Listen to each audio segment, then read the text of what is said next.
we'll make a start anyway. I'm just getting up the minutes from the last meeting here. Last meeting was on Tuesday, the 9th of June. There has since been a steering group meeting that happened a couple of weeks ago. Has anyone got any apologies to add to the minutes? Apologies from Max Kjarnsen. Yeah.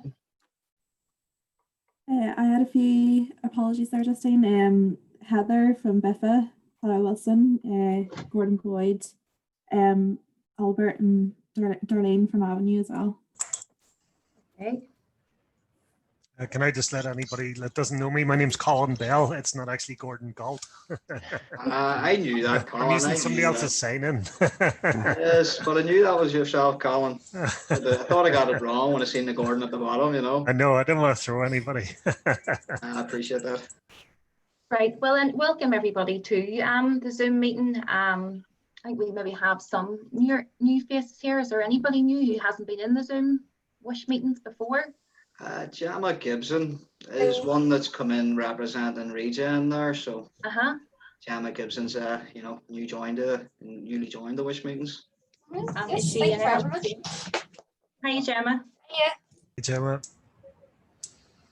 Okay. I haven't been on the WISH meetings in the Zoom meetings either. Kevin McLaughlin from Hutamaki Paper Recycling. You're very welcome, Kevin. Thank you very much. I've never actually been to the Zoom meetings, but I've been to the WISH meetings previously. Okay, Danielle. Yeah. Danielle Crockford. It was cast yesterday. So it's ready for moving next week. Okay, right, you'll maybe have recognised one familiar face who isn't here on the Zoom meeting today. Can you all hear me all right?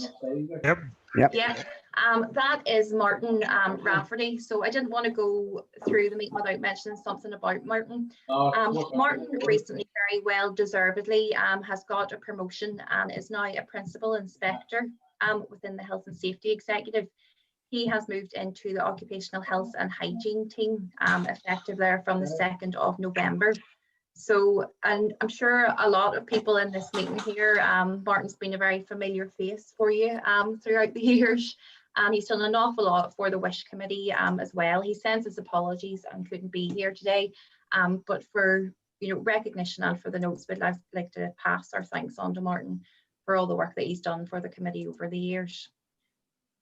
We do have our principal inspector for the group, Brian Price, in on the Zoom meeting today. If Brian wants to say hello and introduce himself.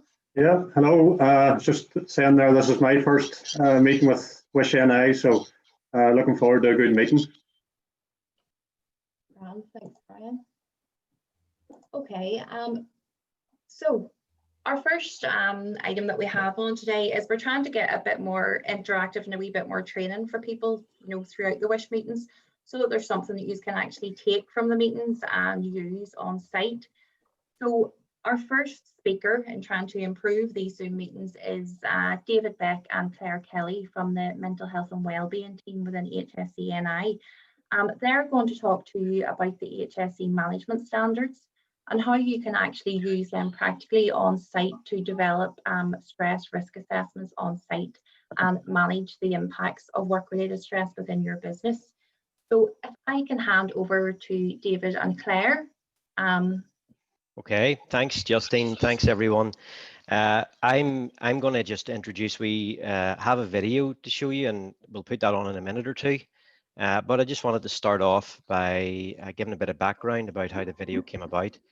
And first of all, just thank you to everyone for the opportunity to be here to talk to you about what I feel is probably the most important and certainly one of the most important issues facing businesses and wider society these days, especially now with COVID, but actually even before then, it was a massive issue. We're going to, as I say, I'm going to speak for just a wee minute here and then we're going to put the video on. It's 17 minutes long, and then after the video, we'll have an opportunity for some questions and answers and actually some feedback. And we would really welcome the feedback because, as I say, we've produced this video and we deliver webinars. Now I recognize, Colin, you were at one of our management standards webinars, or workshops in the actual TNR room up in Lattice Drive. Was it the line manager one or the management standards one you were at? It's the management standards one. Management standards one. And David, I was speaking to you at the Wish event, the Wish Awards, was it? The Ambassador Awards? Yes, that's right, David. At Malone House. Yeah, I remember speaking to you there. So, as I say, we deliver 2.5 hour webinars, and they could be longer. And what we've tried to do is condense that material down, and it's now down to 17 minutes. So you might say it's the key points of the key points that you're going to get. We're sort of looking at just what work-related stress is, why as businesses you need to take consideration of it, and then fundamentally how you can go about trying to start to manage this big issue, you know. And so your feedback on how we're effectively achieving that through the video would be welcome to us. As I say, hopefully the video speaks for itself. One thing I should just mention before we get into it is the stats that we have in it are from 2018-19, and actually just last year, last week, we got the stats for last year, the 19-20 stats, and they are much worse. Now the stats previous to that are bad, but the up-to-date stats are even worse. So we can maybe talk about that after. We can go through those figures if needs be. But in the meantime, Pete, I think, are you able to play the video? I'll certainly give it a go. Give me 1 second.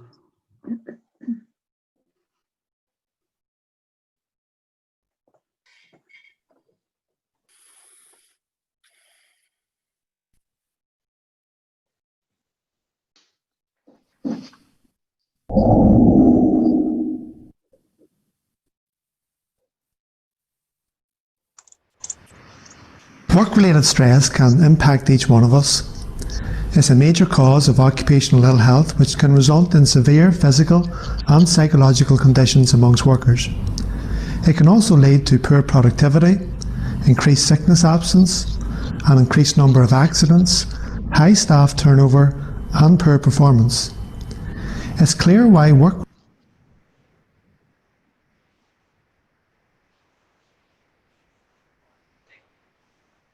work-related stress is one of 3 workplace health priority areas for HSE&I. Figures for 2018-19 suggest some 16,000 employees in Northern Ireland suffer from stress, anxiety or depression caused or made worse by work. Furthermore, the number of lost days to the Northern Ireland economy was an estimated 373,000 during the same period. These are quite staggering figures, and good reason not only to highlight the risk to health, but to remind employers that they can effectively manage work-related stress at an organisational level. In doing so, not only will employers meet their legal responsibility, they will reap the benefits of a more productive and happier workforce. But what support is there for employers embarking on this journey? HSE&I's Mental Wellbeing at Work Advisory Service can provide advice, guidance and support to Northern Ireland employers on how to assess and manage the risks associated with work-related stress. Our Mental Wellbeing at Work advisors will explain further why and how we are working hard to tackle this workplace hazard and to promote good mental well-being within the workplace.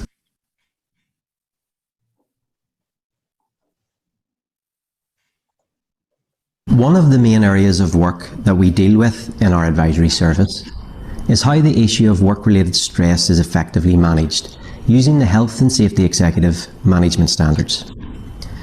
In our workshops and webinars, we look at what work-related stress is and how to carry out risk assessment using the management standards. But the question organisations often have is the question why? Why should they deal with this issue? And there is a cast iron business case as to why they should. It is based upon 3 headings, namely the financial cost, which is prohibitive, the moral obligation, which is persuasive, and the legal requirement which is prescribed. We go into more detail in all three of these areas in our webinars, but for now I want to take a moment to briefly outline the legal framework surrounding this issue, because regardless of any other argument, as an employer, you are required by law to manage work-related stress. Okay, so the legal framework is built upon two pieces of legislation. There is also best practice guidance for employers. It should be mentioned at the outset that there is no piece of legislation that specifically cites work-related stress, but there is plenty of case law in existence.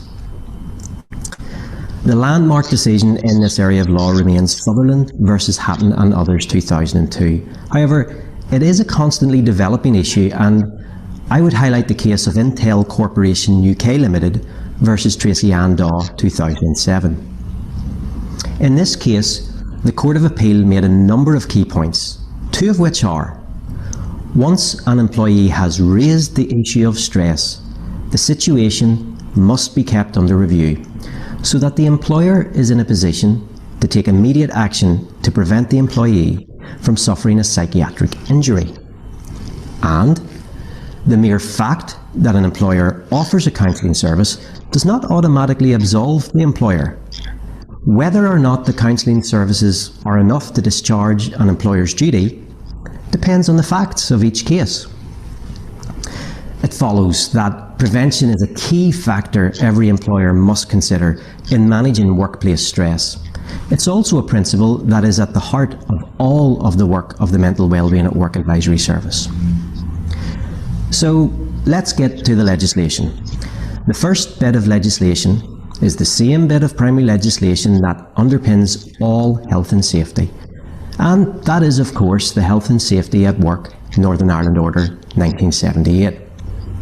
But we are thinking specifically of Article 4, which places a legal duty on employers towards the health, safety and welfare at work of all their employees.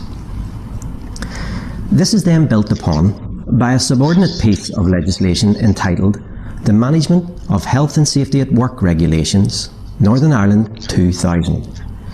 And in particular, we would point to Regulation 3, which requires employers to carry out risk assessment. And the fact that that risk assessment covers not only physical hazards, but also health hazards, including mental health.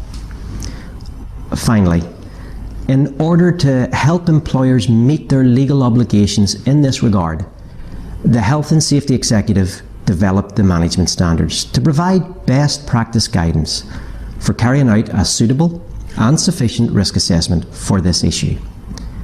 And together, that forms the legal framework that employers need to comply with.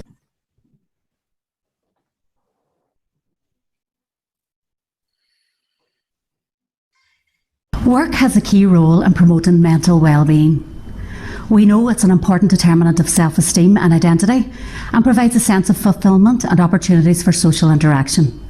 It's also our main source of income. However, work can have negative effects on our mental health, particularly in the form of stress. You've heard the reasons why employers should manage work-related stress. The legal duty has been clearly outlined. So let's think a little bit more about this approach that employers can use to help manage work-related stress. The Health and Safety Executive's Management Standards is a preventative tool for managing the risks to employees from work-related stress. The standards, in effect, are a set of principles designed to help employers comply with the law and demonstrate good practice through a step-by-step assessment-based approach. It's a free-to-use resource that will form the basis of an employer's risk assessment. As a further aid, applying the management standards will help employers to identify solutions to manage each of the occupational risk factors known to be associated with stress at work. The Mental Wellbeing at Work Advisory Service have actively supported many Northern Ireland employers, both in the public and private sector. Our advisors continue to promote and deliver seminars to assist employers on how to practically apply the management standards at an organisational level. Advisors also regularly participate in joint events with other agencies, including the Labour Relations Agency, the Mental Health Charter, the Public Health Agency and Northern Ireland Chest, Heart and Stroke. These events have proved invaluable in sharing with the employers how they can begin to effectively manage work-related stress. They also serve as an opportunity to encourage the use of a free-to-use resource supported by advisors within the Mental Wellbeing at Work Advisory Service. To help you understand a little bit more about the management standards and how they can be used, let me take you through the main steps, or at least a summary of them. As with any project, preparation is key, and the success of the management standards approach relies on senior management commitment and worker involvement throughout the process. Preparing the organisation is a fundamental step. Experience has found that effective preparation is much more likely to result in staff engagement, and particularly so if senior managers are seen to be committed to managing the causes of work-related stress. Simple steps to secure commitment, such as setting up a steering group, appointing a champion and ensuring a good communication strategy, are all part of an effective preparation stage. Now the employer is ready, we can consider step 1, which is identification of the risk factors. The management standards cover 6 key areas of work design that, if not properly managed, are associated with poor health and well-being, lower productivity and increased sick absence. The risk factors are demands, control, support, relationships, role and change, and it's these 6 standards that cover the primary sources of stress at work. In broader terms, there is a range of other information that can also be used to identify if work-related stress is a potential problem for an organisation. Staff absence data, staff turnover information and other surveys conducted within the workplace can often be an invaluable source of information in identifying problem areas. Step 2 is all about understanding who can be harmed and how.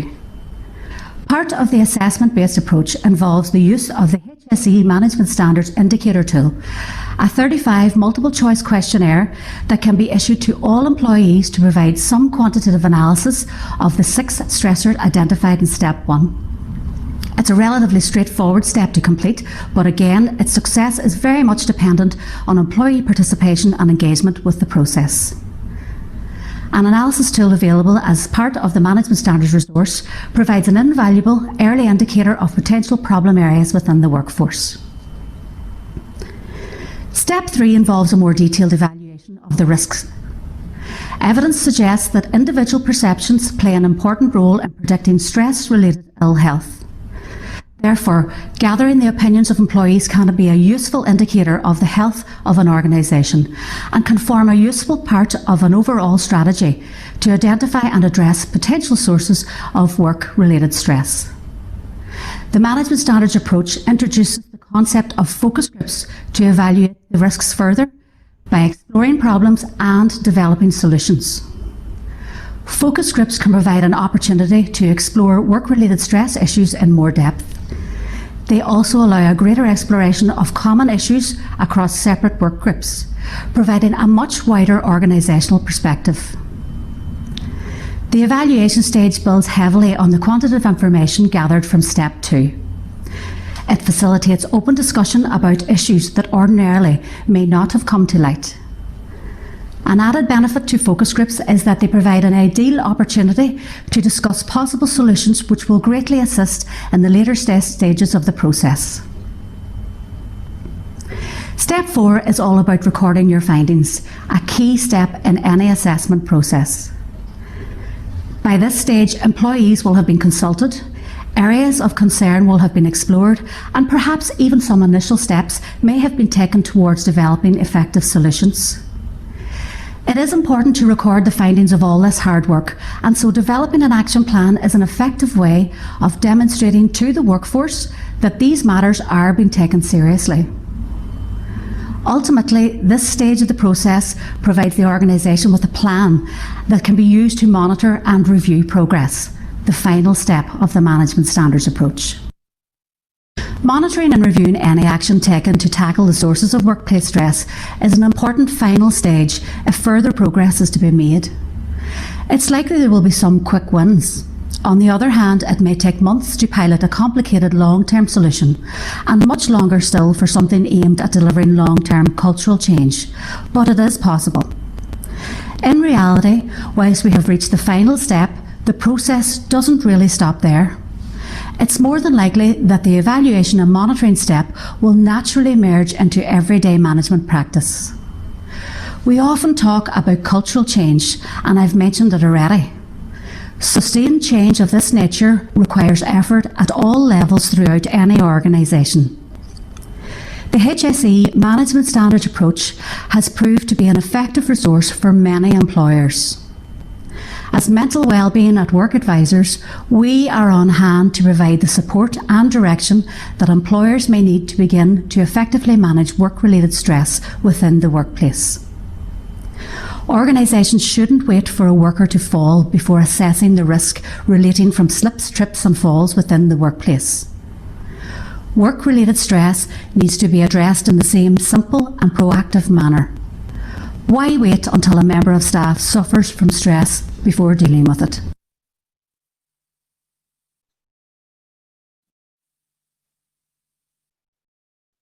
The Mental Wellbeing at Work Advisory Service is here to provide advice, guidance and practical help on how to eliminate, reduce and control stress in the workplace. For many employers, it may be a daunting task, but I'd like to assure you that we are here to guide and mentor you through this process, a service that is freely offered by experienced and trained mental wellbeing at work advisors. Claire has mentioned already how many employers have benefited from our workshops. Our core message is based upon the effective management of work-related stress, a key priority for HSE&I. Workshops are a great way to learn more about the process and establish contact with an advisor. Available workshops supporting this key message of managing workplace stress include Managing Work-Related Stress, the Management Standards approach, focusing very much on the practical implementation of the management standards at an organisational level. And for the line manager, a workshop that provides managers with the tools for managing work-related stress within their respective teams and explains how to structure conversations with employees who may be exposed to unhealthy levels of stress within the workplace. Although certain amounts of pressure are good for our performance at work, too much can often lead to conditions often referred to as burnout and fatigue. A growing area of interest within the context of work, our advisors have developed a programme dealing with this very issue. This workshop will enable managers and employees to understand and appreciate the signs and symptoms of burnout and fatigue, as well as understand how to effectively deal with the issue by creating a more resilient workforce.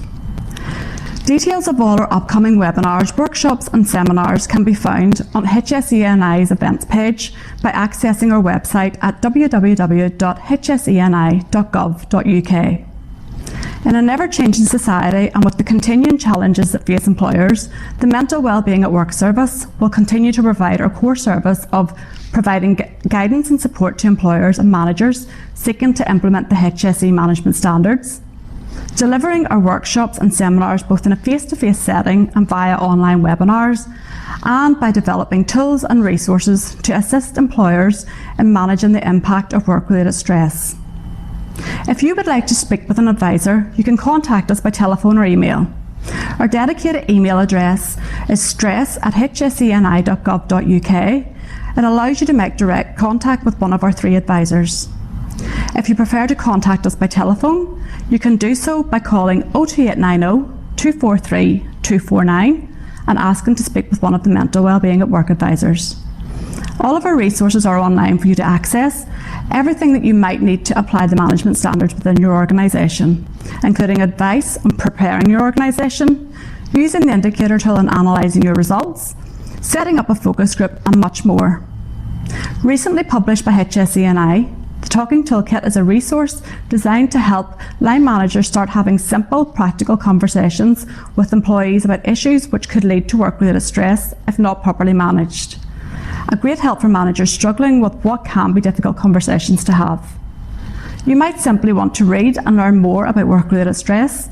If so, you can visit www.hseni.gov.uk/stress, where you will find a comprehensive range of information on this topic. Whatever your interests, please feel free to access our advisory service. We are here to help and look forward to hearing from you. Okay, so that's the video. One of the things you'll have noticed there, just before we come to the question and answer session, Claire mentioned that at the very outset, you need to prepare your organization. And one of the things we would say in preparing your organization is the need to make the rest of your staff aware of what the management standards are. Because again, if you're going to fire out a questionnaire to them and they don't know anything about this, the engagement you get from them won't be as good. So telling them just a little bit about what the standards are and what you're trying to achieve as an organization is very important. And I think that video, being only 17 minutes long, could be an effective tool for that.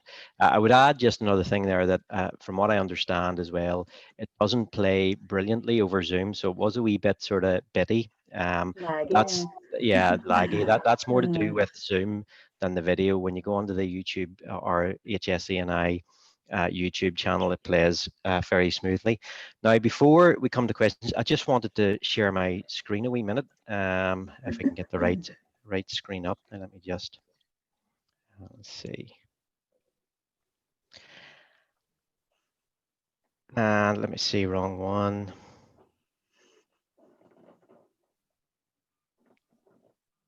I think, yes, you can you see, let me just check. Just blank at the bottom, David. Just blank, is it at the minute? There's a blank presentation screen. Do you just see the blank? Oh yes, that's okay. Well, So you that bring it on works the for me. animation. I'm working off 3 screens here, so I'm trying to figure out which screen is actually appearing on your screen. Yeah, when I was looking at this and thinking about today's talk, I was thinking how we're going to play a 17-minute video for you, and there's a lot of information there to try and take in. And so I thought it would be useful maybe to have a short acronym to maybe try and help you remember some of the overriding principles and some of the stages of the process. Just when you're talking to others, it just maybe keeps it in your head a wee bit more. So one of the first things that we were talking about there about this approach is the fact that it is a collaborative approach. And so it's important that you remember to work with internal stakeholders. This could be, and you'd be setting up a steering group, this would be the trade union or other employee representative groups, HR, occupational health, things like that. So you'll be working with other internal stakeholders. But also, as we've touched upon already, communication is so important. And so really what you want to do is to inform your employees throughout the process. You want to tell them before you start the process what you're going to be doing, and at each stage what's coming next and how you are getting along. As you've seen there in the presentation, ultimately you have to survey everyone. There's a questionnaire there, and you want to make sure you get that information off all the staff. But yes, surveying and doing questionnaires can only really give you so much detail, and ultimately you need to speak to people, and you do that by holding focus groups. Okay, so I'm sure you know what the acronym is now, and you're probably sitting there going, where is he going with the N? What is he going to say for the N? Well, once you've gathered all that quantitative and qualitative data, and you maybe have sickness absence details and feedback from return to work interviews, as you've seen in the video there, you're really looking at putting together an action plan. So you have to negotiate an action plan with the members of the steering group, because remember, this has to be pragmatic. It has to be targeted. You have to have those SMART objectives, and you want to make sure that you've set a priority level and time scales on each of those items in the action plan. And finally, like all strategies, plans, policies, risk assessments, you really need to review them frequently so that you can identify improvements in them. You want to see, are these action points actually working? Are they achieving what you're hoping they're going to achieve? And if not, how can they be amended? How can they be changed in order to keep it and make it more, it's that sense of continuous improvement, make it more effective. And bringing all those together, really, it's that holistic approach to trying to manage this very serious topic. So that's all I have to say at the moment, and I'll just hand it over for any questions that people may have.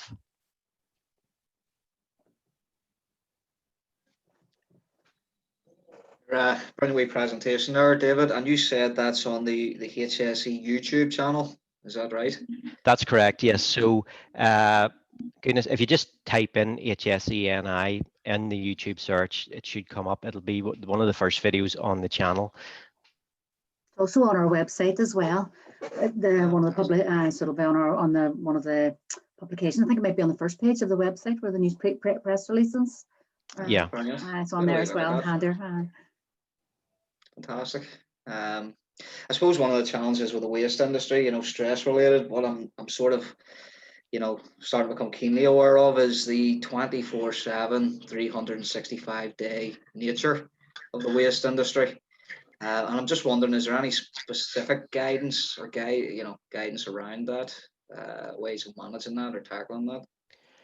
Well, I was alluded to in the in the video that we're developing a webinar on fatigue and burnout, and I suppose one of the problems with the 24/7 nature and shift work is coming into that. Is the fact that people can be so caught up in work and sort of it's so intense that there's a danger of burnout occurring and fatigue.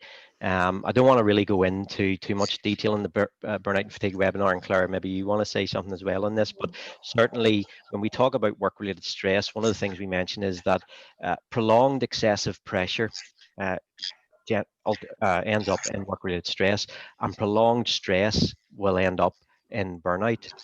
And so, Claire, I don't know if you have anything to add. No, just one of the things, just going on what you're saying there, David, we have developed, because this is something that has come up over this number, when we actually run our own workshops and even managing the like a shift work and things like that, we would be asked quite a bit about that burnout and fatigue and employees suffering from fatigue. And then it's the impact that might have on in your organization. So say, for example, you know, if you have people operating maybe heavy pieces of machinery or equipment, and, you know, maybe that if they are suffering from fatigue or burnout, that could lead to accidents. So really what we've actually just developed now, we haven't launched it yet. We hope to do that actually very shortly. We've developed a fatigue and burnout webinar. And really what we're looking at is that really, if you take it right back, it's actually if stress isn't, or work-related stress isn't managed within the organization by even using the management standards or a different approach, it can lead to something like fatigue and burnout in the organization. So again, it's taking it right back to that managing the stress and the work-related stress, and and even managing things like shift work and using those 6 management standards, you know, to manage teams. So so that's what we're currently developing at the moment, David, is that fatigue and burnout. And we are going to pilot it within our own organisation and hopefully then let that out then to the public as well, because we recognise it. I would just add, you know, as you say, David, look, obviously being a 24/7, 365 days a year sort of thing in terms of work, that we always talk about, we spend most of our time in work, or so much of our life in work, and that's just becoming ever more of a case, and certainly the pressures that come with that constant busyness and constantly there, and the pressures is not a good thing. So actually, more than ever before, it's important to talk with all the employees, and like what we're trying to do here is come up with effective solutions to the issues. And you can only do that by talking to your staff, by saying, look, tell us what the issues are. And when you tell us what the issues are, tell us what you think might help solve those issues. You know, mine that information from off them. Don't sit and think that you can, you know, and sit and look at the organization and come up with what the problems are yourself and the solutions. Use the staff. Not to go into the webinar, but we talk about how it is an individual thing, and that's what makes it a challenge to risk assess. It's not like you're a standard safety officer. You can go around and say, look, there's a tripping hazard there, and that's there for everyone, and here's what measure we'll put in place to prevent that. You can't do that with work-related stress. That's why you need to talk to everyone. And so this methodology, the management standards approach, is really a best practice way of engaging the staff, hearing from them, and getting from them the practical solutions that might help. Very positive. One thing I was going to bring up with regards to enforcement, with regards to people being harmed by stress in the workplace. So far, the Health and Safety Executive, both in the rest of the UK and HSE, and I haven't really been leading this by enforcement. However, if someone was working in an organisation and there was 6 people fell from ladders in a month, and they were putting in ridders with regards to this, the HSE would be out to have a look at them, and if they were breaching health and safety law, they would be prosecuted for that. But if stress is reasonably foreseeable within a workplace, if someone has maybe reported that they are suffering from the harmful effects of stress, and something isn't about that, is the HSE and I thinking about maybe enforcing and maybe make an example of this so that the employers don't actually just think it's okay to make people ill mentally? Yeah, I mean, that's a very good question. And I have to say it has come up before, that question. So there's a couple of things to say about that. And I have to be careful that I don't say something that's not actually our policy. But in the first instance, I would say, first of all, from with respects to RIDDER, work-related stress is not reportable under RIDDER. Hold on. If someone was off work for more than 3 days because of stress, would that not be reportable under RIDDER? My understanding is that work-related stress is not a reportable under RIDDER. It's not reportable as an accident or a disease. That's my understanding. Now, that's the legal position. Whether it should or not, that's a different debate. But at this point in time, it's not reportable. So it's not something that we would necessarily be following up through that route. Now, people can still make a complaint, say, to us about issues such as work-related stress. We wouldn't investigate individual cases of work-related stress, and the reason for that, in my understanding, is that it's very difficult to determine that it is all work-related.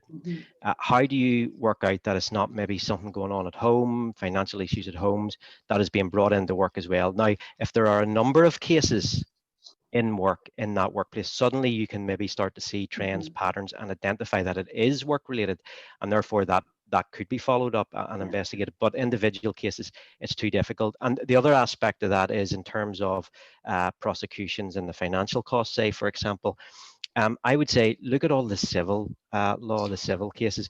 So we prosecute under criminal law. And so the bar that you have to reach, the body of evidence to prove beyond reasonable doubt, is much more challenging than in the civil courts. So you'll find that most of the cases are all civil cases. But look at the fines. One of the examples we talk about is, I think, isn't it Penelope Hatton? Yeah. And in actual fact, it wasn't work-related stress she was suffering from. There was stuff going on in her personal life, but it did impact her in work. And ultimately, she actually was awarded nearly £100,000. It was something like 97,000 and something pounds damages, even though it wasn't work-related stress in the civil courts. So there is still a cost there for employers from that point of view, and they're still at risk from the courts if they don't manage this situation. HSE did issue an improvement notice in 2005. Keep me right, Claire? 2005, I think it was. That was the first one in GB. In GB. So, but you're quite right. You're quite right. I mean, it's not something that we're trying to manage it more by talking to people, to organizations, to explain the costs that there are for businesses, for society, for individuals, and trying to get businesses. Sorry, Claire, go ahead. No. I was just going to say we're looking at that, primary, this risk assessment as that primary preventative measure. So we're never going to eliminate work-related stress completely, and everybody works in different organizations, but it's all about trying to get organizations to think about how can we try and prevent it. So using your, the like of, if we can't eliminate, what do? We try to reduce its impact. If we can't, what control measures can you put in place within your organization? That's what we're trying to encourage with our work webinars and workshops. Is to try and the thing about would be as well, where David had said that if a number of people would contact the HSE who were suffering from the harmful effects of stress, supposedly from one organisation, if people don't get in touch with you, how is that? How are you how are you ever going to know, and how are we ever going to That's it. That's Yeah. it. But you know, ultimately, what we're trying to achieve here is what's best for everyone, for the staff, for the organisations as well, and we're trying to do that through education, through these webinars, through teaching people about the scale of the problem. I mean, if you're a business and you're not wanting to try and deal with this issue, then you're not really making very sound business choices, because the costs are insane. They're massive when you look at the statistics. And I know I said the statistics on the video were from the previous year, 2018-19. I mean, maybe this is an opportune time. I have them on I'll not share my screen, but just to have a look here. The figures we got this year for 2019-20, and this is from the labour force survey for all of Great Britain, but there were 17.9 million working days lost. And that was up from that previous year of 12.8 million working days. And you've seen on the video, it had a figure of something like 328 or 323,000, something like 323,000 days lost. Well, it's up to 0.8, or specifically 828,000 working days lost as a result of work-related stress in organizations. And in terms of ill health, when we talk, health issues are becoming the big thing in workplaces. That's where people are off, and the costs to businesses as well. And of all the ill health cases, this represents 51%. So over half of the cases are as a result of work-related stress. And in fact, over even more than that, 55% of working days lost for ill health are all to do with work-related stress. The average time is 20, it's stayed the same both years. It's 21.8 or 9 now. What's the next slide? 21.6. It's 21.6 this year. I think it was 21.2 or something like that last year, but around about the same. Working days. So if you have someone off as a result of work-related stress, they're going to be off for a month. It's 21.6 working days.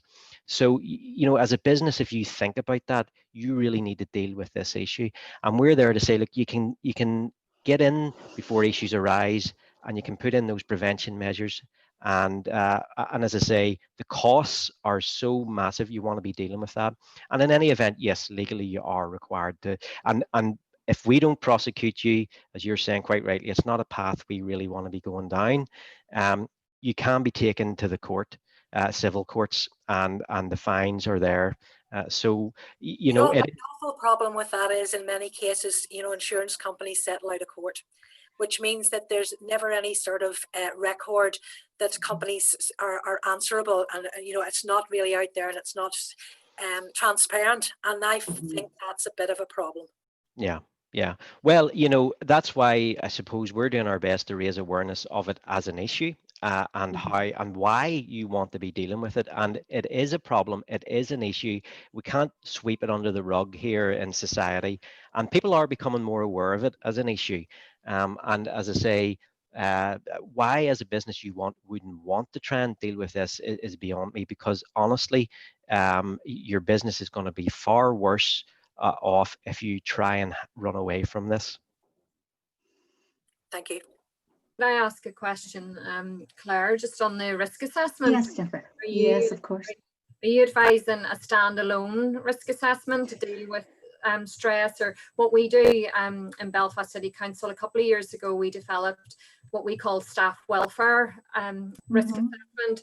So a lot of those things you mentioned there, and the management standards and linking in with the fatigue and burnout, you know, a lot of them sort of, we didn't want too many, so we grouped all these things in the one risk assessment that we called staff welfare. And it was a new thing for us, because all previous risk assessments had been very sort of task focused. What were the risks, you know, associated with each operation and task? So we wouldn't really want to, I mean, if it needed a standalone, or where we're coming from is you want sort of minimal numbers of risk assessments covering as many issues, you know. Of course. No, Jennifer, this methodology that HSE had come, the management standards approach, it was HSE and GB that devised this back in 2004. Now it's a best practice approach. So we would say, like, I know sometimes organisations maybe don't know where to start. They can use this methodology. If you have something other way of doing a risk assessment, but as long as you're addressing the risks that stress or work-related stress can have within your organisation, you don't have to use this methodology. It's just known as a best practice approach.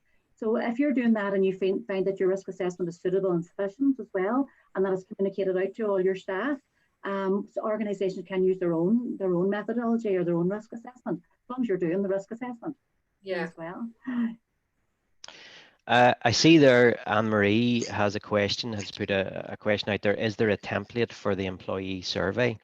And yes, there is. So we can help out actually with setting up the questionnaire. Sometimes organizations feel it helps getting a better feedback from the staff or a higher percentage of returns when we're involved in that. But basically it's a 35 question survey based around the 6 management standards.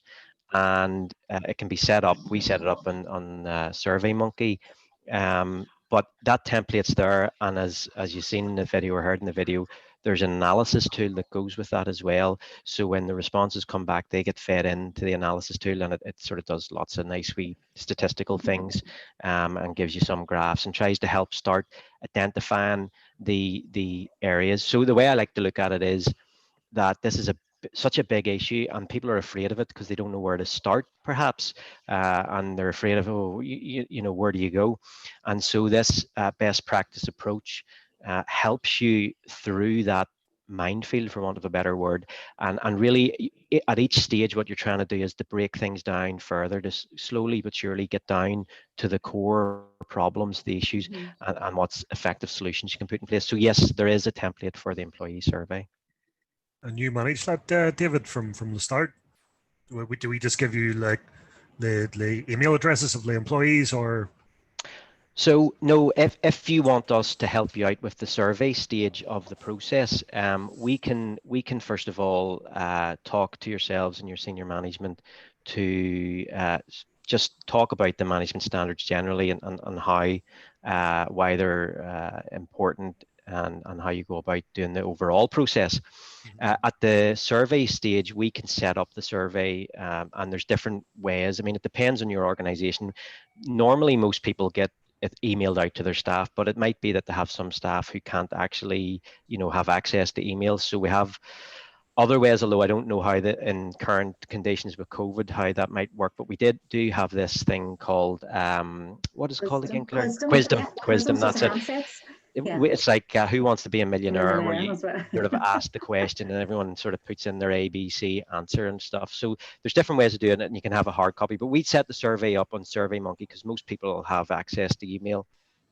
And we can put your company's logo on it, and you can add extra demographics to it as well. So again, I'll not go into the detail about what demographics you add and why and stuff, but you can add a few demographics, and we would set that up. We would send the link out to our contact in your organization, and they would normally issue it out to people. Now we would have template cover letters saying, you know, like, we're HSE and I are doing this for you, etc., etc., and then we would manage the responses coming into SurveyMonkey, and you give it a couple of weeks, and then once we get all the responses in, we will put it through the analysis tool, and we can provide you with a summary report on those responses that can be then taken forward into the focus groups when you do that stage. Colin, just on that, actually, one of the things that we would encourage organisations to have, if they're going to embark on like this project, you know, when they're setting up their steering group, is to have a champion. So somebody within your organisation that will drive this project forward. So they will be the person that we would be contacting, and we would, you know, guiding them through it, and they would be able to feed that information then back to your steering group and your senior management and stuff like that. I think that would be Danielle. You're funny, Colin, aren't you? So that's what we would be encouraging, because it just may, you know, we understand that as well. You are all very, very busy people in your own organisations, and this is something else that's going on. So it's good to have that person like a champion and has an interest in the subject as well, you know, to drive it forward and be that person that we can communicate with and guide and mentor through the process. Great, thank you. Yeah, because it's getting the actual staff talking. Yeah, I think that's it, Michael. Nicola knows I speak from experience with that one. But yeah, it's the companies. I don't know about. I know David there. I know Region definitely would be up for it. I know we're definitely up for it. And Wendy, I would say the same.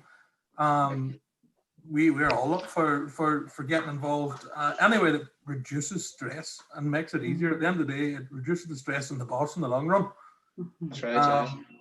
I'd be very keen to get it into yourselves and get rocking and rolling, because I've actually had the experience of it myself where I had no support, and it's not a nice thing. No. Yeah. Definitely not. And of course, support is one of the Is main, one of the is one of the areas, one of the standards, peer Yeah. support, managerial support. And, the thing is, again, as I said before, why wouldn't organizations want to go through this? Because you have a structure in place to go through it. So you have the survey there, you have lots of information on how to hold the focus groups and templates to use. And we provide templates even for the action plan, for example, and letters for the focus groups. But also, as you say, Michael, it's about talking to people. It's about talking to the staff and hearing from them what the issues are, and therefore they're not going through these things alone. The organization then is aware of what issues may be there, because let's face it, mightn't be aware of it. It might be just going up because it can be a perception. It is perception based. What is too much work for one person mightn't be too much work for another individual. And so you're not really going to know that unless people talk to you and tell you about this. So this process is a very effective engagement mechanism for talking to your staff and hearing about that. And also, as I said before, getting from them what they feel would be better solutions to those issues.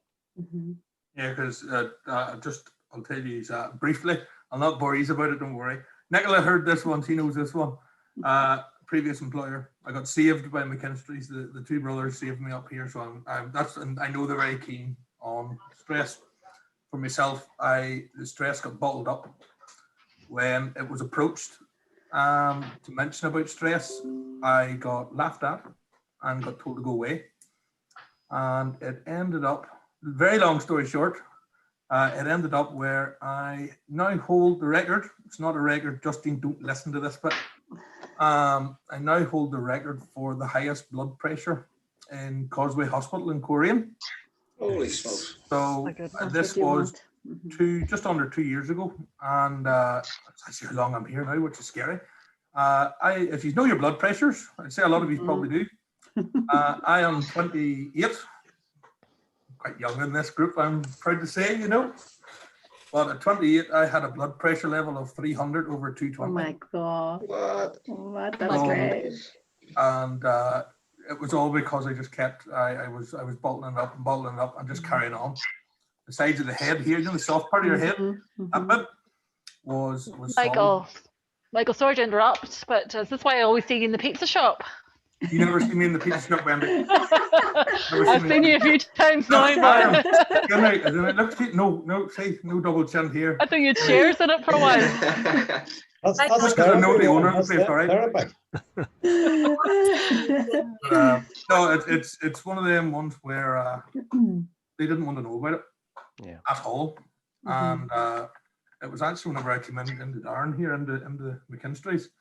I knew them from the waste game. I think any of us in the waste game, you know everybody somehow. I knew them through truck driving, and he actually turned around. It wasn't my employer. It was just technically a company I'd been with and a friend, so to speak. And he says, "What's wrong?"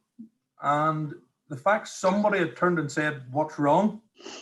was the start of actually getting through it. So. What was it you said there? It wasn't work-related stress. How much money did she get, Penelope?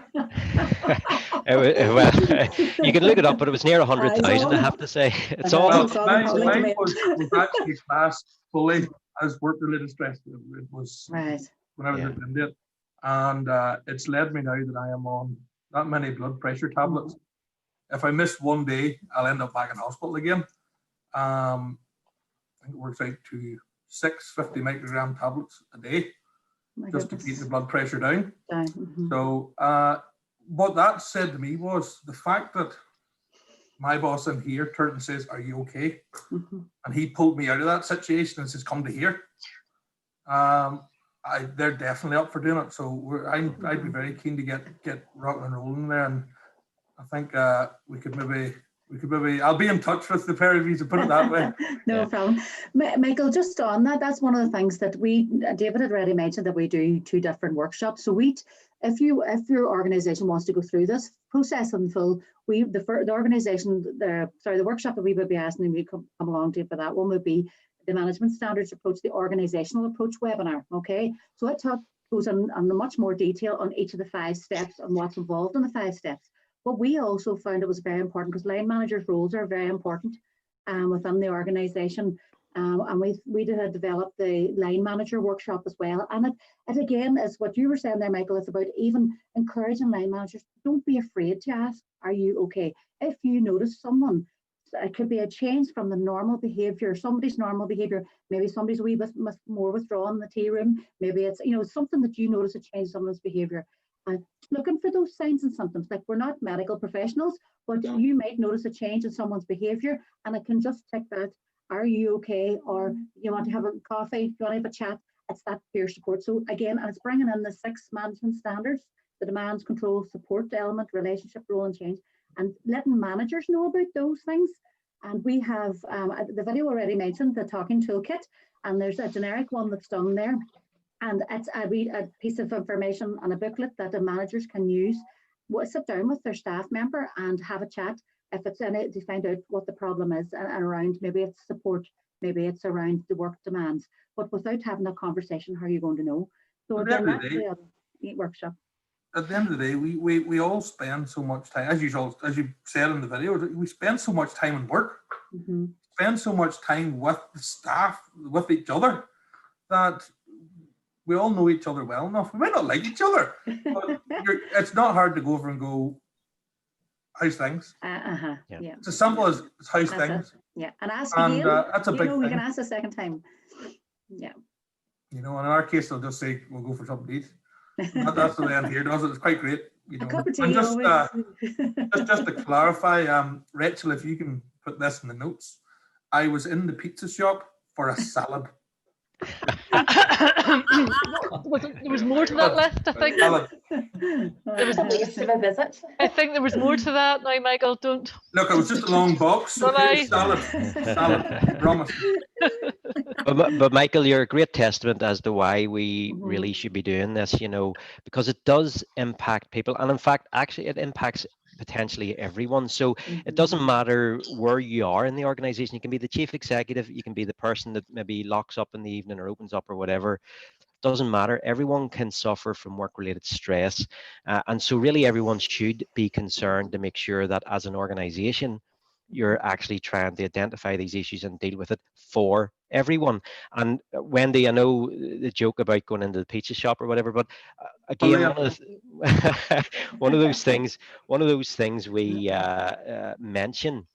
We talked about the different reasons that in the business case, and obviously there's the financial case we've talked about, the legal case we've touched on, but even the moral case. And one of the things in the moral case we mentioned is the fact that often what happens is people adopt maladaptive coping strategies. And, that could be excessive drinking. It could be taking prescription drugs or illicit drugs, or it could be overeating. It could be things, many different ways that people try and deal with the excessive pressures by themselves when they're going home. And again, you can think of all the different impacts then that has on them as an individual and their health. But also, by the way, they're coming back into work. Take maybe alcohol, says one example. Someone's going home and drinking excessively to deal with the pressures. They could be coming in next day and the work still under the influence, or still with those effects of the alcohol in their body. So what I would also say is work-related stress, the figures that we have for work-related stress are figures where it's known to be work-related stress. What it doesn't capture is all those other issues, all those other illnesses that people maybe could be off with, because remember, your immune system is lowered when you're suffering from work-related stress. And accidents, this is one I've always thought about, about those accidents that happen. Someone is maybe hit by a piece of plant, and you're sort of going, well, why did that happen? And you look, was someone trained properly? What was going on? Was that person distracted within their mind? They're suffering from stress, and they just weren't concentrating, and then that accident happens. So we don't factor that in either. Even David, in the latest IOSH figures, they were talking about that presenteeism is on average 57.5 days per year, which is 10 times as much as what it was absenteeism. So therefore, even moral, legally, and financially, there's a definite argument for that. Yes. We actually mentioned about presenteeism, and they say that it can impact people by up to their productivity by up to as much as 33%. But there's this, I didn't know that figure, so that's good to know actually, that we talk to people, you know, you talk about when people are off, but what about when people are there at work and they're just not performing at their optimal level because they're under so much pressure? Yeah. You didn't wish you said that now about the pizza box, Wendy. As long as I don't see you there the night, Michael will be all right. Michael, that could be construed as bullying, you know. I agree. Here, Can I just make something clear here? Make sure you use every waste company bar River Ridge from now on. Michael, I have to paint the picture. I was walking past it and he shouted at me. So I think that's harassment. Oh, actually, didn't you mention that, Wendy? I left the pizza shop with 1 box. You left it with 3. I've got 2 children. I've got 2 kids. I was feeding them. Oh, is that the excuse? Sorry, right? I was getting salads for everybody. Yeah. Sure you were. But then smell like salad now, to be fair, you know.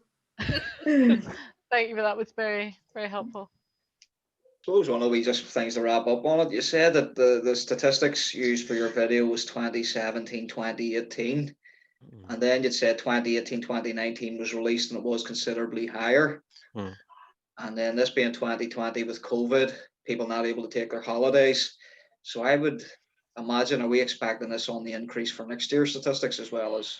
Very interesting to see them, David, definitely. It will be. I mean, we were surprised, as I say. So the figures in the YouTube video, they're the 2018-19 figures, and then what we got out last week from HSE were the 2019-20. So that was obviously, yes, pre-COVID. So I would expect that those figures will only be worse again, you know.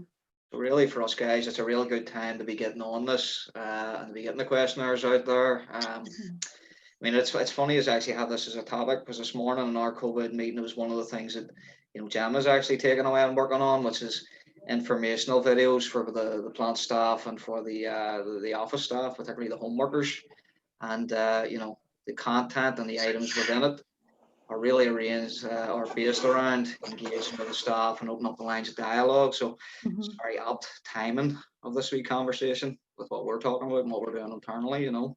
David, I did the as an exercise from a chartership for IOSH, I did the questionnaire with a group of seemingly a very, very happy group of people, and you do get some surprises when you get the statistics back and you start looking at them. There are strengths and weaknesses, and you get a wee surprise. It's well worth doing. Very interesting. I would imagine a company like Regen here would get some quite humorous responses as well in there as well. Could be quite interesting. It'll be all professional. Completely, Michael. You're right. Sorry, can I just add?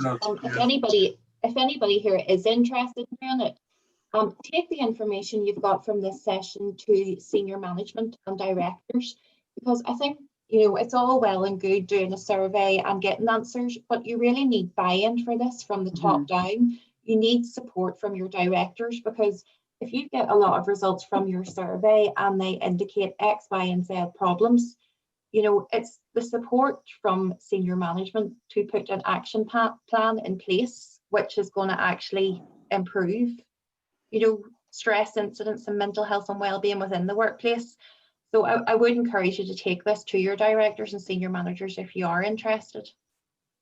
Justine, that's really, really, really important, and I'm glad you said that, because actually one of the things in our workshops I always say is this is not meant to be a tick box exercise.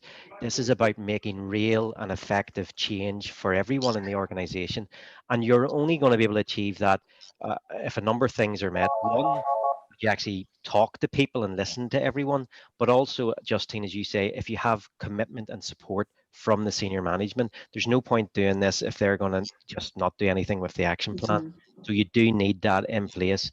and we're happy to meet with senior management teams and talk to them about the issue and through the process as well to help them, win them over if they need one over. We're slightly ahead of the game here. For you guys that don't know me, I used to work in the waste industry quite successfully with Clearway. I'm actually in the manufacturing side of things now. We've actually already done the employee survey, and it was quite positive. Some very good results for us. There was actions from that survey which we've acted upon and we've put in place. But overall, we're actually very good. We also have engaged with a company called Aware NI, mental health charity, and they have meetings regularly with our guys every couple of months to do like a group meeting, and then they also offer the one-to-one workshops as well. Yes, that's right. And then we've got a team of mental health first aiders constantly that's here. So, Very good. It's just interesting to see where the waste industry is at the moment. Yeah. And Tony, did you go as far as doing the focus groups as well, or did you just do the survey? Yeah, with focus groups, and then we also have the health and safety committee. So we meet here once a month. So all this here is discussed. So it's just interesting because I'd worked in the waste industry and I'd worked in manufacturing, mainly manufacturing, and it's just to see where you're at the moment compared to manufacturing. Yeah, and one of the things about this methodology is you can actually benchmark your performance and you can go back and do it like other risk assessments. It's because this takes a wee bit of time to embed within the organisation. They would recommend that you do it maybe every 2 years. So then whatever results you can do, maybe you do repeat the process again, and say in 2 years' time and see where things have changed. Hopefully for the better, or maybe there's other issues that come up. But again, it's just giving you that. And one of the things we said about in the video there, this is all about getting it, this whole thing to naturally merge into everyday management. It shouldn't be just, as David says, not tick box exercise, risk assessment done, file it away. It should be in your everyday management. And I think that's one of the things that we should be trying, just like you do on the safety side, try and do the same thing with regards to for work-related stress, and the psychological hazards as well. And also, I suppose it's important to point out, the process isn't all about sort of what's wrong. Part of the process in the focus groups is saying, what are we doing well? What's good about the organisation, so that we can continue to do that as well. So, it's that holistic approach to trying to deal with the issues that may be there. Yeah. Can I just ask what control measures you have? So say organisations out there sign up. Do you, obviously you have their name and they, you can give advice, like a year down the line, do you check, or are there monthly feedback sessions, or how do you know someone's not just signing up to get the, the accredit or the certification to say that they have this? What do you put in place? Just our rules, Jennifer, is advisory, with the advisory. So we don't have enforced ourselves, we're obviously not inspectors. So we don't have any enforcement powers to kind of enforce that. But so we're just really providing advice, mentoring and guidance element of it, within the organisation. I suppose that's something that the inspectors then can maybe just do. And I don't know whether, the inspectors within your group or anything, would. Yes, I think it's, certainly there's a lot of focus on it now, and it's something that we would bring up as a talking point as part of our inspections, and we would be asking duty holders, what are you doing to manage work-related stress? Have you done risk assessments? At the moment, to try and encourage them to start thinking about it. I can't speak for all waste companies, but generally, I don't think this is something that has maybe been up to very highly yet across industry, but it would be good to try and see it move that way. So yeah, we would touch on it in our inspections, of course. So similar to you'll have plenty signing up. Hopefully you'll have another dozen of us signing up. I think so now, yeah, that's great. Can I also mention just as well, have many of you heard of the Mental Health Charter that has been set up by the Equality Commission? They're actually doing an event now on the 3rd of December. But it's something that's free to sign up to. The Equality Commission, Inna Wilson would be the point of contact. Again, it's just, you can sign up. It's just a charter for commitments so that our organisations show their commitments to what they're doing with regards to mental health. But again, check that out on their website. It's called the Mental Health Charter, and it's the Equality Commission for Northern Ireland that actually are in charge of that and run that. Sorry. Go ahead, Tony. Similar to the food hygiene ratings that you might see in restaurants and things, would it be a good idea then the waste industry could publicise each individual company's sort of mental health well-being score? Would that be something that you could maybe think of? It sounds something very interesting, actually. Yeah, because like you can have a percentage. You can have a percentage score, then you can see which companies are doing the way you achieve. Unless I'm the mental health charter, but I must actually have a chat with Una about that. There's maybe something that they might even consider or something, like as you say, scores in the doors. It's graded, and then people then would be encouraged then to try to get the A grade, Yeah, and so I would ask everyone here, just what do you perceive to be the main barriers to organisations wanting to go through this process and deal with the issues? It wouldn't really be a barrier for us, really, but I was going to ask the question around how anybody who has put this into place, how do you encourage people to complete the survey? I know we've done like surveys in the past before, and we found it quite hard, especially with operational staff, to get the commitment to fill in these surveys for us to get the feedback.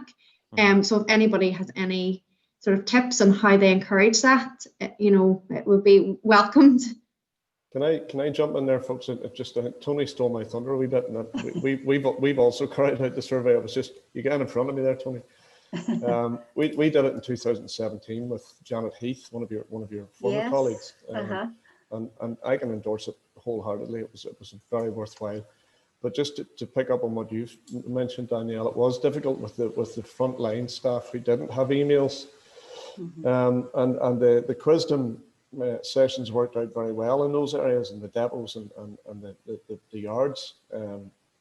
But I'd be a wee bit concerned about how you would do that now. I know you've alluded to that already, David. I don't know what your feelings are.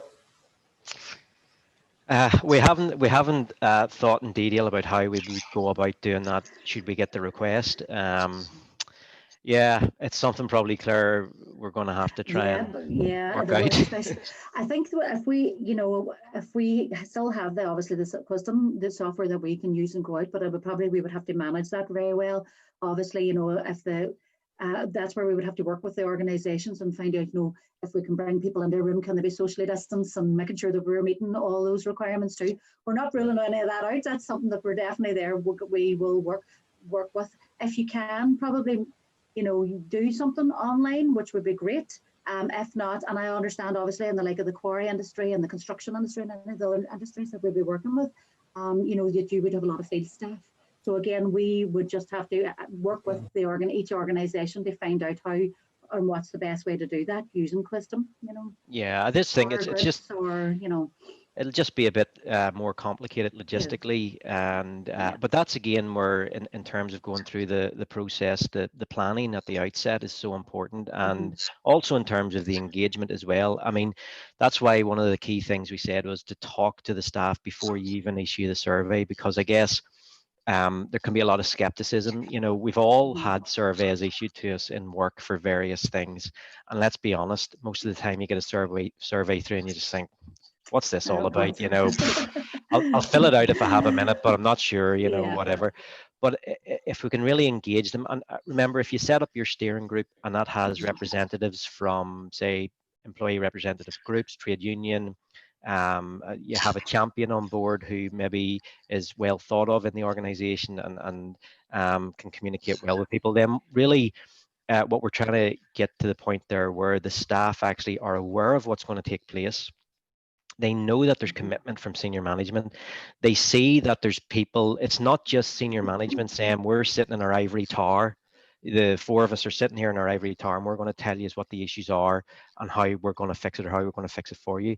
You see that there is that collaboration amongst people from across the organization, and they are then going to use their methods of communication, if they have newsletters or if they have emails that they use or notice boards, to say to the staff, look, this is important, this is for you, this is for everyone, and you will benefit from this by going through the process and engaging in it faithfully.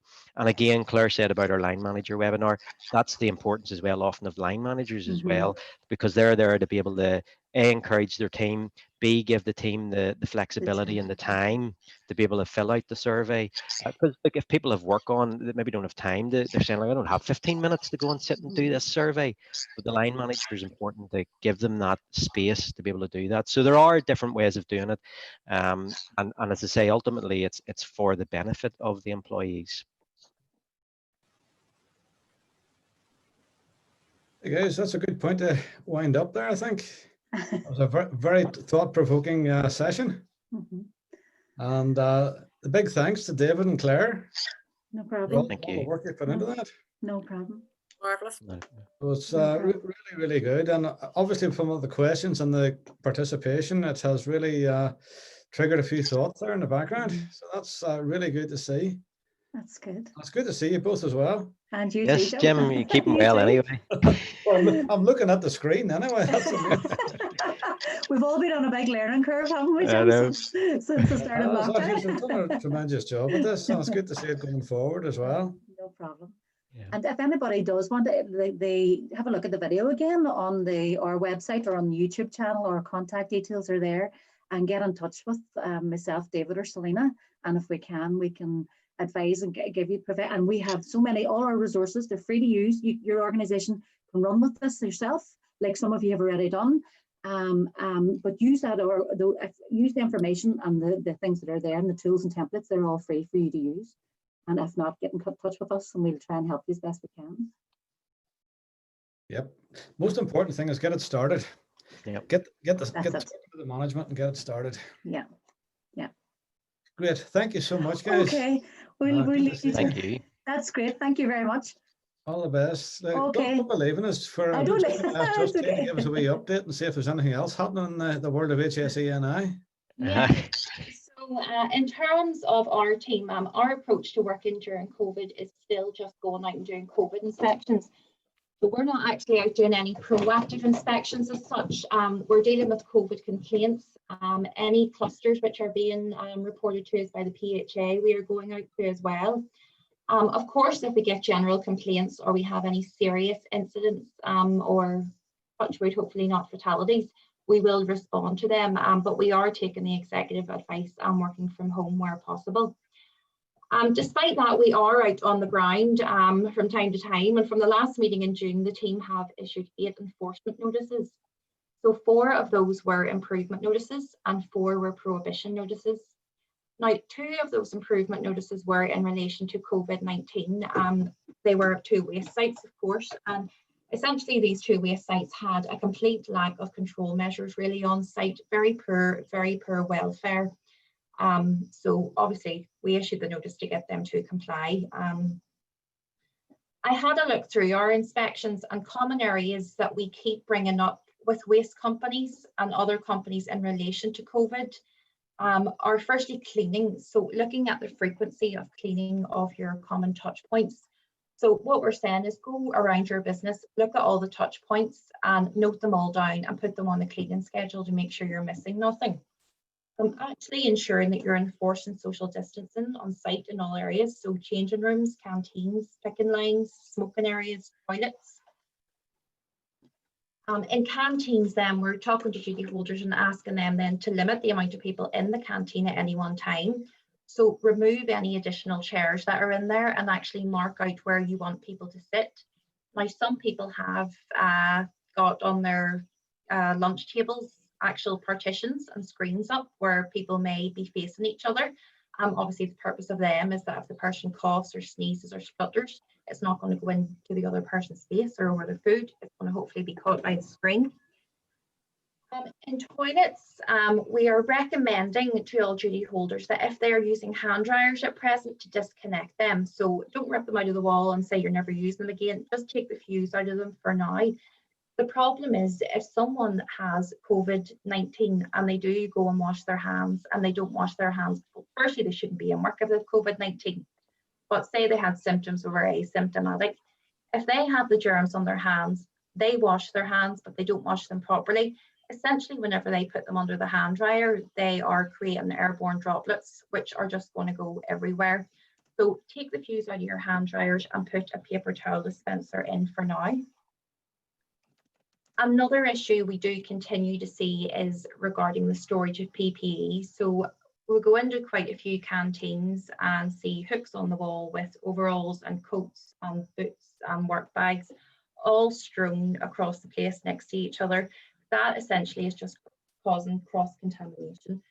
Secondly, you don't want to have PPE in a canteen anyway. It's supposed to be a clean place where you go and eat your meals. So we would like to see separate changing areas with locker facilities that individuals can put their PPE in and store it on site. It is sort of going against the norm and our rules because we are very social people and we like to have lunch together and sit and have a natter. But at the moment, we're not discouraging employees from taking their lunch in their vehicle or in their car, providing that they are doing that on their own or with someone they travel with in a bubble. We don't want to see 4 or 5 people all cramped into a car from different households sitting eating their lunch together. I know it's very hard to control people's movements outside site and who travels into work together, but certainly words of encouragement to try travel separately unless they are from the same household should be given. And then we continuously are raising about getting hand sanitising stations at entrances and exits from buildings. So with the nature of the waste industry and the kind of material that you're handling, you should have good hygiene measures in place already. Due to the nature of the stuff that was passing through your business on a day-to-day basis. So if you have those measures in place already, you should have a good foothold and just need to step them up additionally to deal with COVID-19.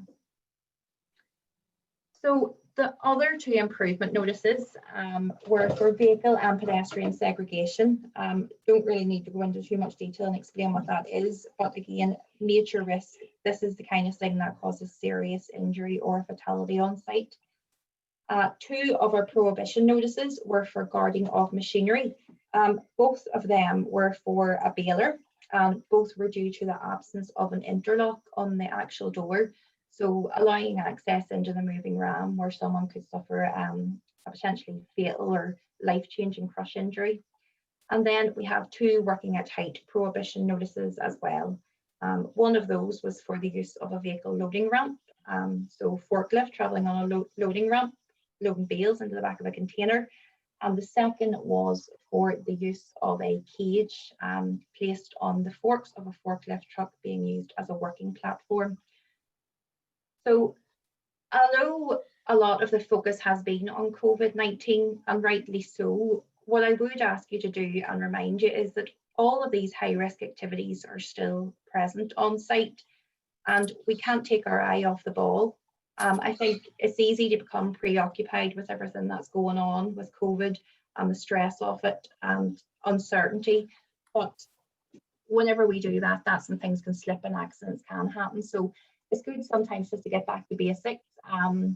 Give your employees, I would encourage you to give your employees refresher toolbox talks on common, high-risk areas on site, such as machines, guarding, vehicle pedestrian segregation. Potentially, I've always believed a good opportunity for doing that is sometimes after Christmas holidays as well, whenever people have actually had a bit of time off work, you bring them in and refresh them on things. So yes, please keep continuing to manage COVID, but also remember there are other high risks going on your site that still need to be managed as well. Now, they are, some of the issues that we're seeing. A lot of the waste companies that we've went to are really managing COVID very well. Excellent control measures. We stop and we talk to staff and we ask them, how they feel about how their work is handling COVID, and we do get excellent feedback. But, again, we get the odd complaint and you can't please everyone as well. So that's an update in terms of our enforcement and activities over the past few months. Pete, if I could ask you to share the screen with me, or allow me to share my screen, can that be done? Yeah, you should be able to now, Justine. Okay.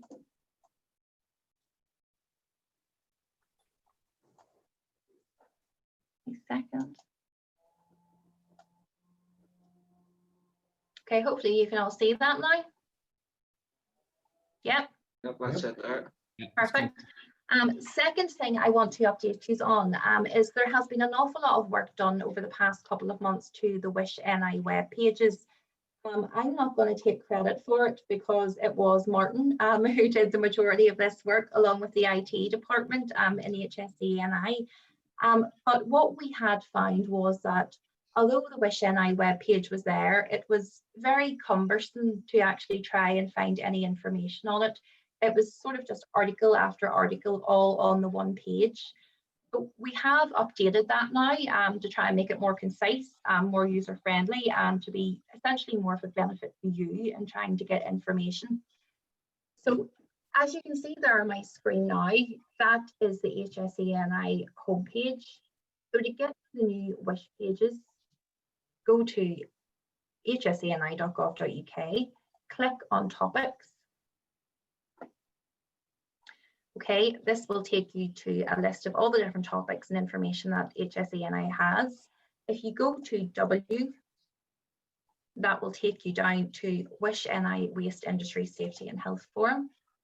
Click on that, and that is our new web pages there. So as you can see, rather than one page with reams of information, which we had before, it's all now divided into different articles which you can click through. So you have information there on the Ambassador Awards. Importantly, we are going to maintain this to make sure that the date and the time of the next meeting is constantly posted. So if you miss an email, then essentially you can go onto the website and find out where the next meeting is.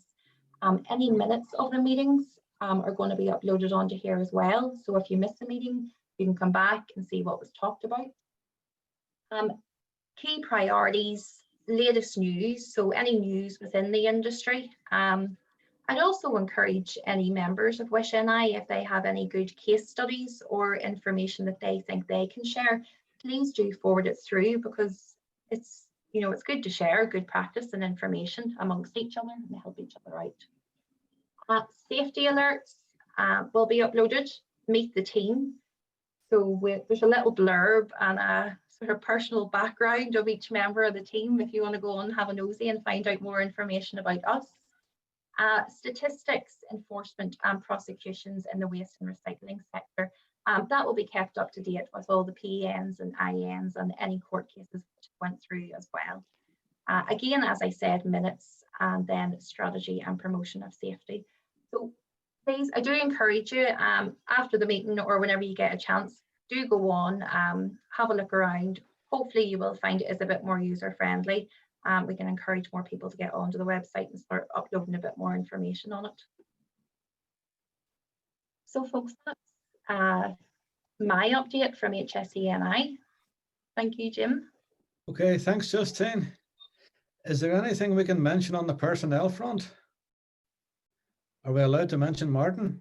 Yes, Jim, if you want to say something about that, I briefly spoke about it at the start of the meeting. Right, I think for the purposes of our records and for our own encouragement, Martin has now been promoted to Principal Inspector. Unfortunately, that comes to the fact that we lose him out of the waste industry. So some people will go to any lengths to get away from the waste industry. Sure will. But all the best to Martin in the future and his new role. And if we just put a little note down in the minutes of the meeting, just to say a big thank you to Martin for all the work that he's put in, not only to Wish NI, but also laterally there to the Wish NI web pages. It was himself, and as Justin was saying, it was himself and a lot of the IT team, particularly Stephen, who actually managed to pull that all together for us. So that's another really good job. Well done. Yeah, here. Yeah, absolutely. Thanks, Justine. I'm just checking my minutes here. Chairman, could I just throw something in with Justine and the group? The British Standards Industry, BSI, have produced a safe working during COVID-19 pandemic general guidelines for organizations. It's on the BSI website, but Justine, if I could, I'd like to send it through to you. It might be something we can put a link to on the Wish site. Yep, of course, yeah. But if anybody does get any information or has any links, or also if any accidents or incidents have happened in your organisation and you've maybe developed a safety alert, for your organisation, I would encourage you to share those with the group as well, because they are things that we can put up onto the website, because an incident you have on your site, you know, could very well happen on another person within this group, you know, so please do share. Thank you, Raymond. Great. That's brilliant. There's one other piece of news, in that we've been looking for a deputy chair for some time, and we have finally, with the backing of Belfast City Council, secured the services at vast expense of Jennifer Stevens. Wow. Brilliant. We're very grateful to Jennifer. I wouldn't say volunteering, but at least allowing her arm to be twisted in the right direction. So thank you very much, Jennifer. Right, no worries. It took a while to get there, and a lot of arm twisting. no money joking. No, we just had to formalise it through Belfast City Council, being the body it is. It just had to go through the our committee, our councillors, just to get approval there. So I just got that through, that it was ratified yesterday. I got confirmation of that. So don't know what I've let myself in for here, Jim, but Jim assures me that things like retirement and all the rest are a long way in the future. And that's what I thought too. Yeah, well, I'm not planning to go anywhere yet a wee while, so don't worry. Well done, Jenny. Congratulations. Thank you. Yeah, congratulations, Jennifer. Congratulations. So that's the latest news. The other last piece of news is date of the next meeting, which provisionally will be the 8th of December. And I'm hoping Rachel's just going to keep me right on that one. Yeah, that's right, Jim. Yeah. Oh, wow. I managed to get something right. Well, I managed to make a mess of Zoom. So Zoom didn't recognize my email address. So I had to go back and reset the entire thing. So fortunately, 8th of December. And we're thinking, Rachel, about doing a little thing. Was it with Quadro we were thinking about? Yeah, I think it was actually Pete was looking at us to hold the training session. I think Quadro are going to do it in the new year. So we've got two things lined up, right? Yeah.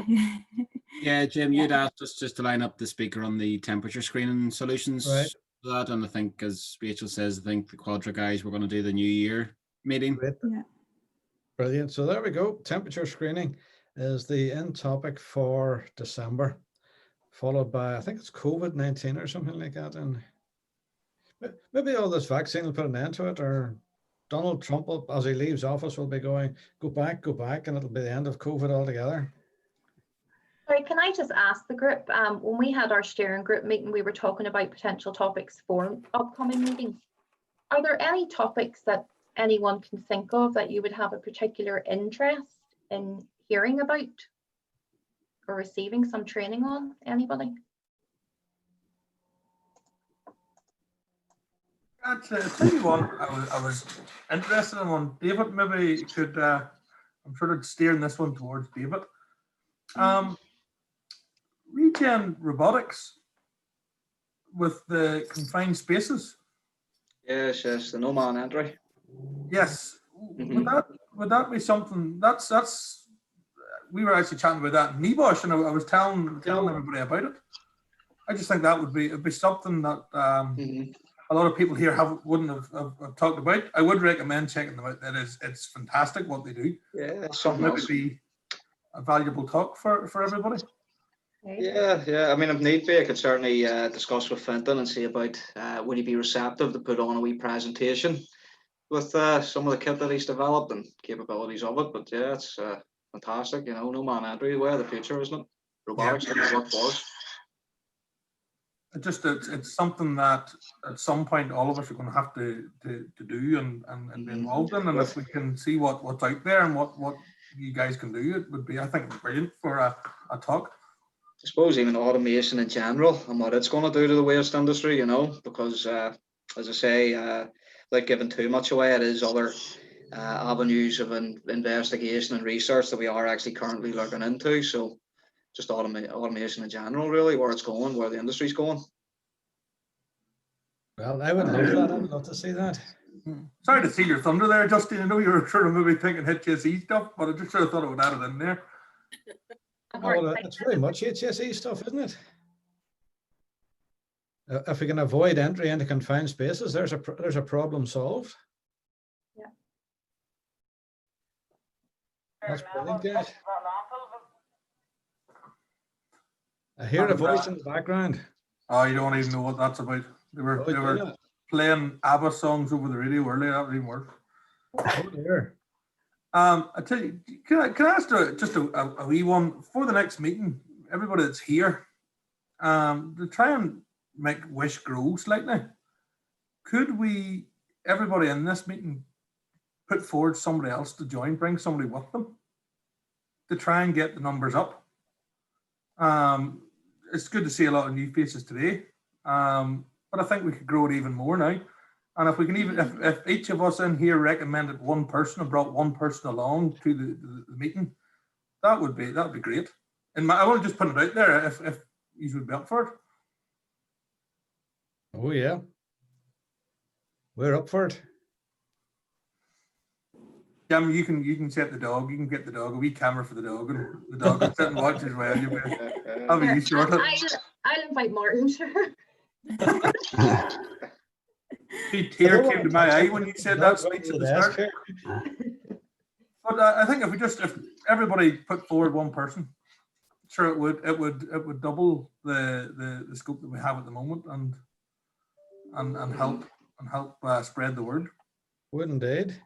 And also on Justine's point, if there's anything crops up in the next week or two, and you think to yourself, I would really like to you put this forward or get this discussed, there is an email address somewhere on our LinkedIn page.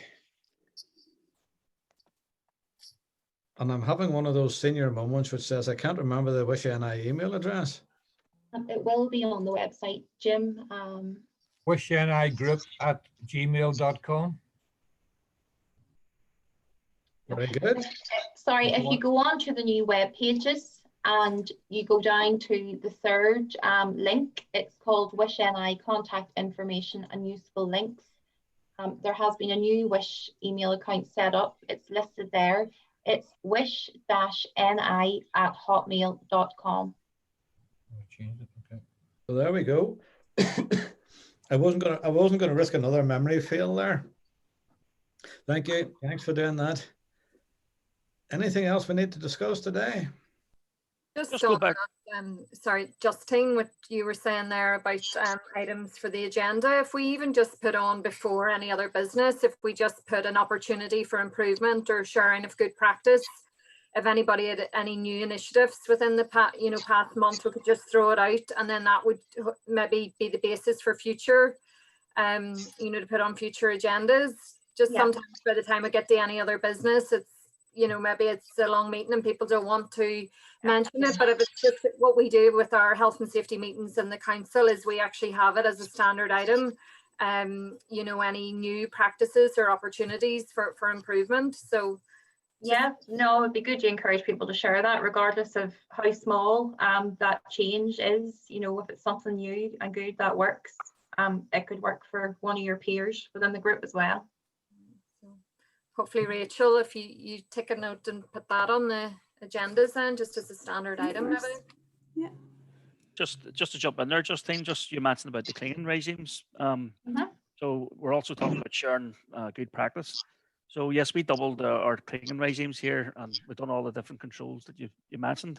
Another thing that we have here, we've shared meeting rooms and agile desks. So for the agile desks, we have an app-based booking service. And so that's able to block out all our tables that are too close. But on top of that, this is something here I have. Can you see it there? Yeah, desk not cleaned yet. Desk has been cleaned. So whenever the guys are finishing their meeting, they put it to red, and then that way the cleaners know that the desk needs cleaned. And then it's obviously return to green whenever it's been cleaned. Again, if there's a new meeting coming on and it hasn't been cleaned, we leave sanitizer on all the meeting room tables so people can potentially clean it themselves.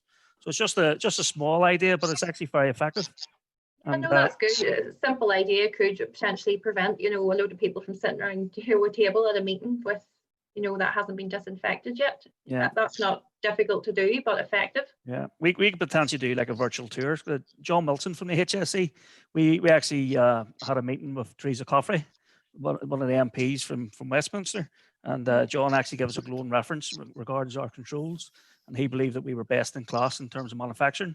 So there could be a possibility. There could be a possibility there. We could do a virtual tour for you guys, and we can show you all the different things we've done. That's great. It sounds like you're setting a very good, example and standard. So yeah. Yeah, no, that'd be just interesting, just to see if we can help somehow. Yeah. Do you think, Tony, we could get a photograph of that little placemat or table mat? Yeah, Yep. well, yeah, I could do. No, that's all it is. That's it, and we could put that up on LinkedIn. It's basically like a coaster. Mm-hmm. So it is, and then you put your company logo on it. It's simple. Yeah. But yeah, it's went down really well here, and it's just a visual thing, so people have a peace of mind, obviously, whenever they come in. Yeah. On that visual point of view, following from Justine and Martin coming out to yourselves, I know it was mentioned, Justine, we were chatting about common touch points. Yeah. What we actually done, following on from what you guys said, was each door, every room, I don't have a little sign just of the common touch pointed areas of the kitchen, for example, was, well, you think how you make, as you guys explained, yeah, you make a cup of tea. So you go to make a cup of tea, what do you touch? So you're touching the kettle, you're touching the tap, you're touching the cupboard, you're touching the drawer, you're touching the spoon. So we actually done for all the offices, the common touch points on each door, so that the people knew, the cleaner knew what the main points. We wanted to clean as always, but also clean specifically them areas. And she found it, two of them actually found it very beneficial. And that with the sanitizer about the building, in the office block, it's, people do it themselves now. Yeah, no, you're right about that kitchen example. What we are encouraging duty holders to do is actually take a walk around your business, within your offices, within your MRF, and just consider all of the points that you touch every day. Will be astounding, the number of things you identify, and it's a list that will probably only be added to. They do need to go on a cleaning regime. Obviously, the amount of times that you clean and disinfect them throughout the day will depend on how often they're touched and the traffic, but it's important to identify them all and to record that, and that you're doing that, and actually, execute it and have it done. Well, that's what we found was the little sign on the door. It wasn't hard to do. 2 minutes done it. It's a prompt as well. Yeah, as well, it shows that anybody that's coming in, like from one office to another, they know, they have an idea of the areas, and to be fair, we're all in a good way of going now that we clean them all down, Great. Okay, guys, I hate to be a wee bit rude. I've just got a wee 4 o'clock coming here. So it was a pleasure, and it was very informative. And I'll look forward to the next meeting. So thank you very much. Talk soon, guys. Great, David. Take care in the meantime. Bye. Unfortunately, I'm going to have to head on as well now, but it was really great to be my first Wish NI meeting. So thank you very much, everybody. Okay, Gemma, nice to see you. Thank you. Bye-bye. Okay, folks, I think that's us finished with the agenda items. And thank you very much for your participation. Once again, big thanks to David and Claire and Justine. And of course, we couldn't do it without Pete. So Pete, thank you once again. No problem, gentlemen. Put into it. So how do I get out of this now? You just sit there till December, to the next meeting. Be easier. Take care, folks. Bye-bye. Bye, everybody. Bye. Cheers, guys. Bye-bye. Cheerio. Thank you. Bye-bye. I want to see how